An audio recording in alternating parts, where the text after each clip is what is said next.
Super Mais. Oferecimento Green Day. Olá, o Super Mais está começando e hoje no nosso bloco de saúde vamos conversar com a psicanalista Eveline Miranda e saber mais sobre a síndrome do pânico. No segundo bloco, a escritora e atriz Vanise Clausen fala sobre o seu livro Eterno Olhar. Na Cozinha Super Mais hoje vamos fazer rondelli de queijo e presunto ao molho 4 queijos. Está começando o Super Mais.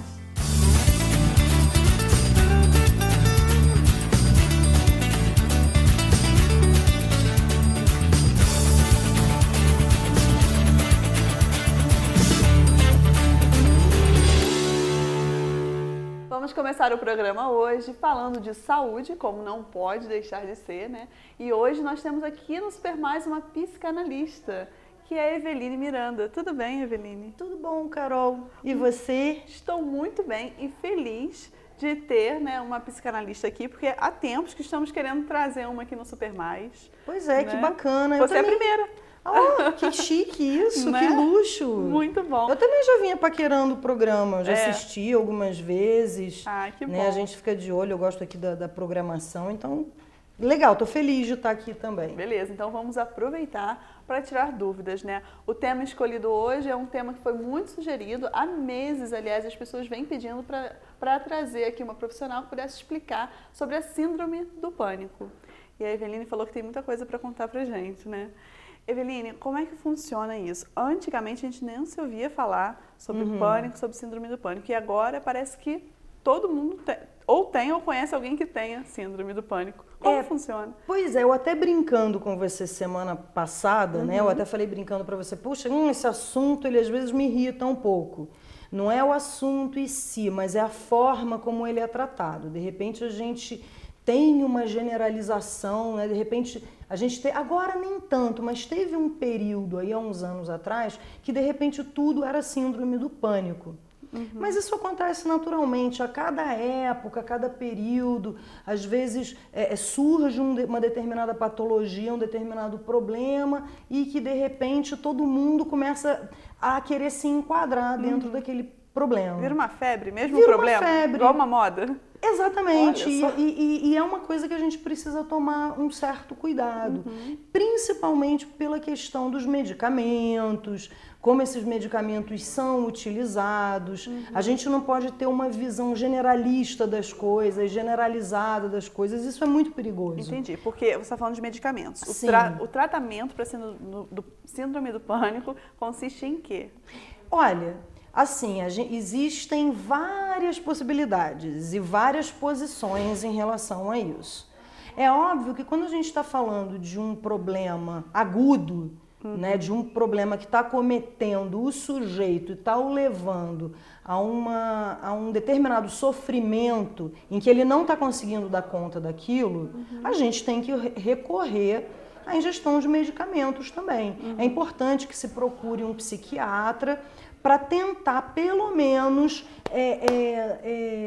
num determinado momento, né, em que aquilo está se repetindo muito, o sujeito está sem controle da situação, tentar dar uma controlada nisso, dar uma amenizada nisso. Que seriam medicamentos controlados. Controlados. Mas assim, não é só isso. O medicamento, ele ameniza. Né? Ele dá uma baixa ali naqueles sintomas. Então ele não é o tratamento por si só, o medicamento. Não, você vai encontrar profissionais que vão defender essa tese. Entendi. Eu não vou defender essa tese, né? Porque eu entendo que o medicamento ele pode suspender aqueles sintomas por um período, mas depois esses sintomas podem voltar.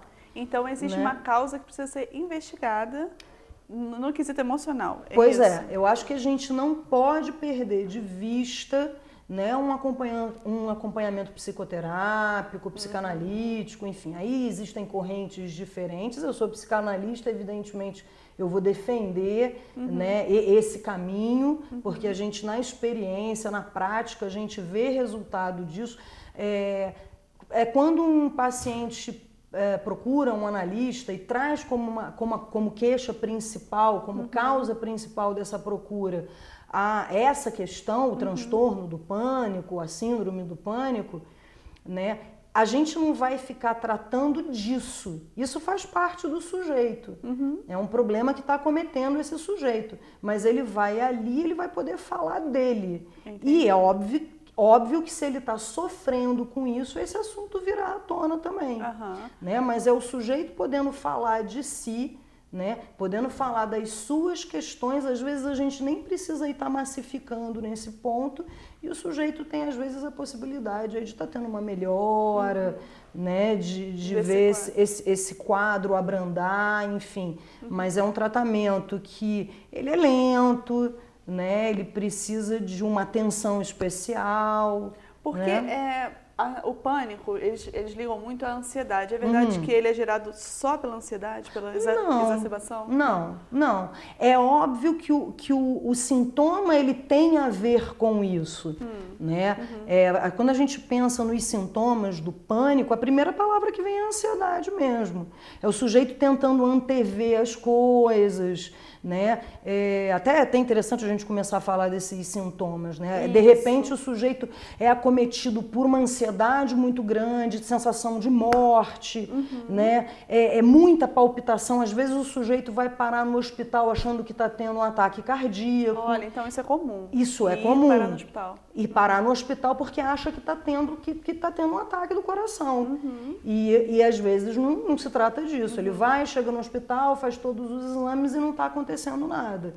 Então o quadro que se apresenta é esse quadro de ansiedade. Então palpitação, né? Palpitação são várias. Sensação de morte. Aí pelo CID-10, né? Você se diz que você tem que apresentar pelo menos 4 sintomas para poder se configurar como pânico. São vários os sintomas. É suor nas mãos, uma sensação de não pertencimento, essa sensação de que a qualquer momento alguma coisa pode acontecer com você, que você está na iminência de morte, que você vai morrer de repente. A gente pode ter uma sensação de que está tudo meio nebuloso, que você está tendo uma distorção da realidade, como se você tivesse mergulhado num sonho. Né? Você pode sentir dor no estômago, falta de ar, secura na boca. Eveline, esse pode ser um quadro isolado, a pessoa apresentar apenas uma vez? Então, se apresentar só uma vez, não vai ser configurado como pânico. E aí, essa né? uma vez pode ser o quê? Estresse do trabalho, por exemplo? Pode.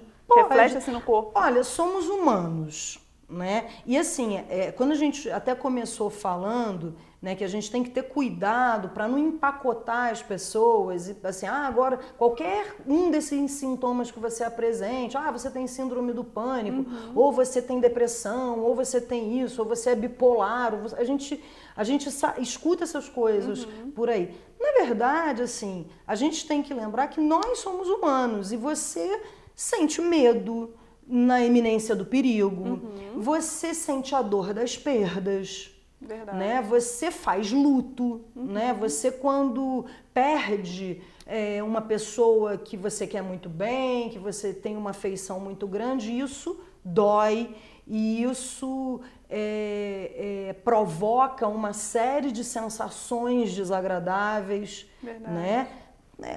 Dor na alma, né? A gente tem as dores físicas, mas a gente tem a dor da alma, né? Que a gente não consegue localizar, que a gente não vai lá e bota um remedinho. Então a gente fica triste, a gente fica para baixo, você leva um tempo para se recuperar, você está aí fazendo o teu luto. Né? Você perdeu um emprego, você depende daquele trabalho, aquele trabalho é extremamente importante para você.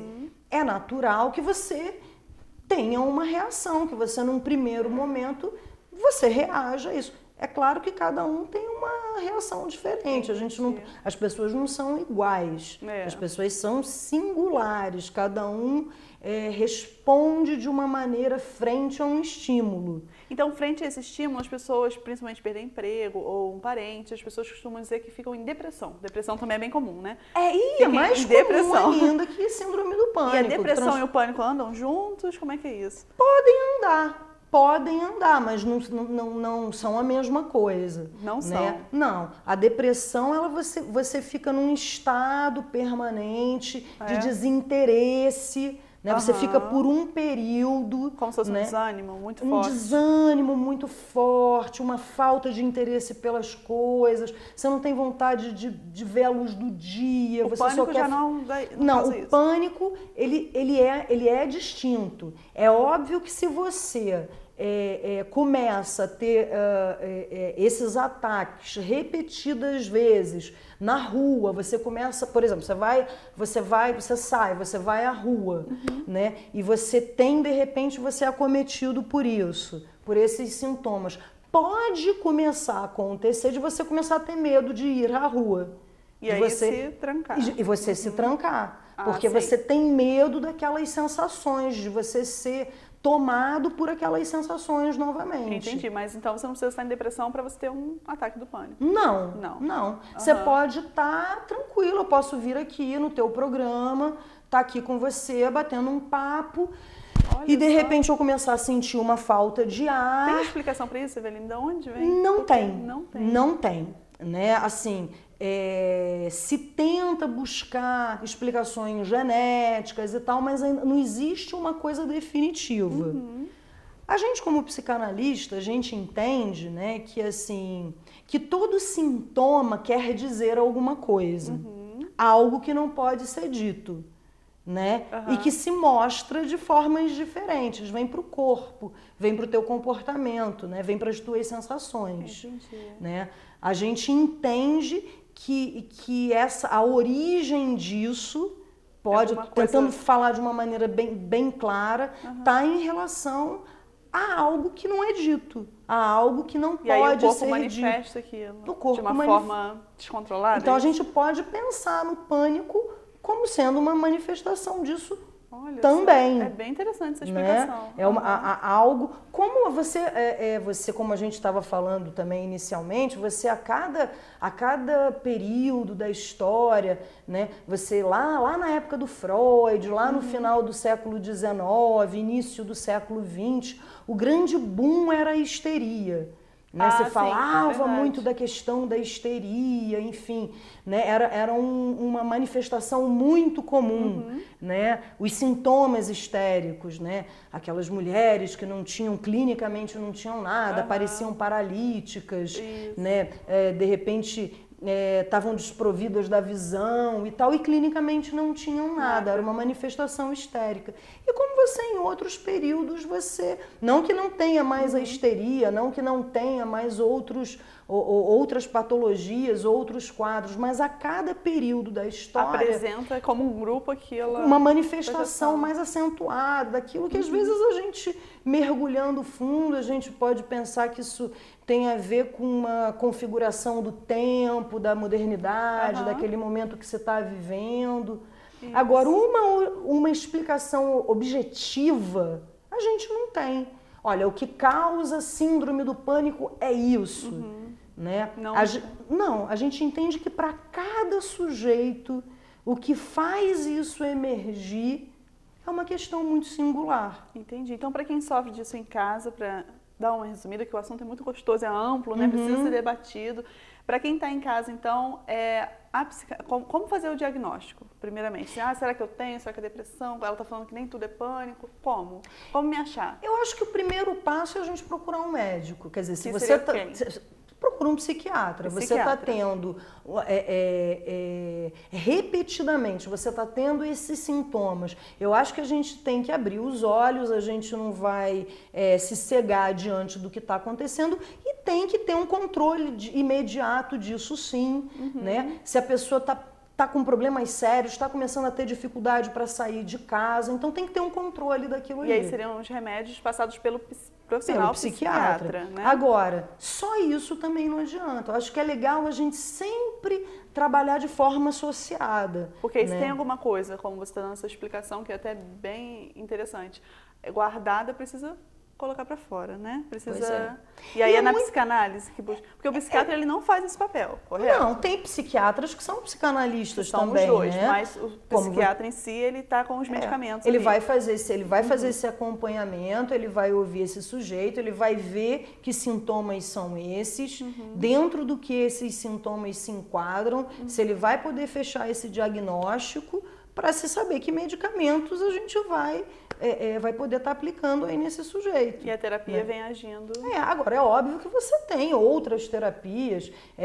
Quando você vai pesquisar aí sobre síndrome do pânico, transtorno do pânico, se recomenda muito a terapia cognitivo-comportamental. Não é a minha praia, eu não tenho muito o que falar disso, mas evidentemente se você tem profissionais competentes dentro das suas áreas trabalhando, as coisas podem funcionar. Né? Agora, se o sujeito está sofrendo, né, porque a gente entende que esses sintomas, como outros sintomas, eles trazem em si uma carga de sofrimento. Né? Então, a gente poder falar disso, a gente poder tentar elaborar isso de alguma maneira, pode ser um bom caminho. Né? E aí a gente tem várias linhas de psicoterapia, a gente tem os analistas, a gente tem possibilidades. O importante é que o sujeito procure algo, né, para que ele possa dizer sobre, né, para que ele é muito interessante, Carol, que muitas vezes você durante o tratamento, durante esse processo, né, tantas coisas são faladas e isso vai sendo deixado meio que no cantinho e naturalmente essas coisas vão se dissolvendo, vão se diluindo. Né? Tem essa história mesmo de falar e ouvir? Você precisa falar para se ouvir? Sim, a gente faz análise para isso, por sinal, né? É tão interessante, parece muito simples, mas na verdade não existe. Né? Se fosse simples, os analistas não existiriam. Né? Não. Ninguém senta no canto para falar sozinho. Para falar para si mesmo. Não tem, né? Porque a gente fala, mas a gente não se ouve. Olha, gente. A gente faz isso ao longo da vida, né? A gente às vezes está falando um monte de pataquada e não está se dando conta.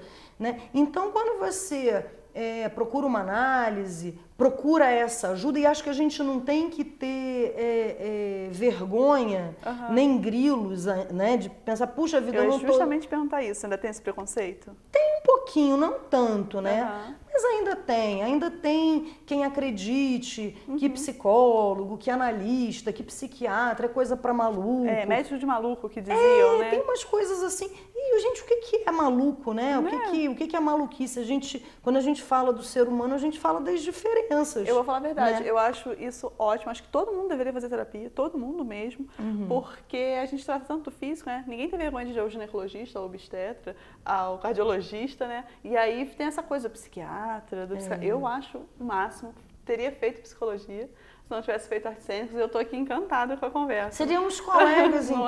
E eu teria feito arte cênica se não fosse mesmo. A Eveline poderia estar aqui apresentando o programa enquanto eu estava aqui falando sobre a síndrome do pânico. Eveline, queria te convidar para voltar ao programa. Porque eu tenho tantas perguntas. Infelizmente, hoje nosso tempo não dá. Nós temos 15 minutinhos aqui com você. Mas eu quero saber mais sobre essas terapias, né? A diferença entre a psiquiatria e a psicanálise, enfim, e as outras áreas, que eu sei que é bem extenso, né? Tá, a gente volta. Mas eu gostei de falar sobre o pânico e você já sabe aí como procurar ajuda. Espero ter ajudado as pessoas que enviaram o e-mail. Obrigada, Eveline. Tá bom, eu que te agradeço, Carol. Adorei. Vou deixar aqui o teu telefone, né? Porque as pessoas costumam me cobrar, mas já passo aqui para vocês o telefone para você entrar em contato com a Eveline. Precisando de alguma ajuda, é o que nós queremos, né? Ajudar. Isso aí, tá bom. É 36420791. Então, tá jóia. Obrigada, Eveline, tá? Vamos para mais para o intervalo e eu já volto com o nosso segundo bloco. Não sai daí. Green Day é uma linha de sucos integrais, sem conservantes e, o mais importante, sem adição de água ou açúcar. Green Day extrai o mais puro suco de frutas direto para a sua mesa.